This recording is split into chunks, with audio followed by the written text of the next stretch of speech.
bugungi gigama samolyotimiz o'zi ikkita etapda o'tkazish rejalashtirganmiz. Lekin qani ko'ramiz birinchi etapdan keyin qanaqa bo'ladi. Agar kerak bo'lsa ikkinchi etap qilamiz, kamida 6 oydan keyin. Ko'rishingiz mumkin juda katta ko'krak bezlari, ko'kragi juda ham kattalashgan, lekin operatsiyadan keyin birinchi operatsiyada hozir ichidagi hamma massani, kattalashgan ko'krak bezlarini, fibroz to'qimalarni va toq to'qimalarni olib tashlaymiz. Ancha cho'kadi, ko'ngil tepaga ko'tariladi, xudo xolisa emas qilib undan ham zo'r bo'ladi. Bitta minus tarafi teri juda ham osilgan. O'sha teri qanchalik tiklanib oladi, qanchalik sakrashini beradi, tepaga ko'tariladi qancha. Ana shuni kuzatib boramiz.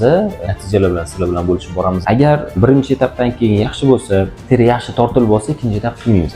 Agar teri ozgina osilib qoladigan bo'lsa, teridan keyin korreksiya qilish kerak bo'ladi. Bunaqa katta ob'yom uchun o'zi katta razrezli ikkinchi metodikamiz ham bor. Shunaqa predlagach qildik. Bularga ham razrezlar shramli minimalni bo'lsin deb yengil operatsiya turini tanladilar.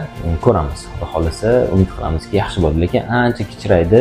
Juda ancha yog' to'qimalar, fibroz to'qimalar va kattalashgan ko'krak bezlarini olib tashladik.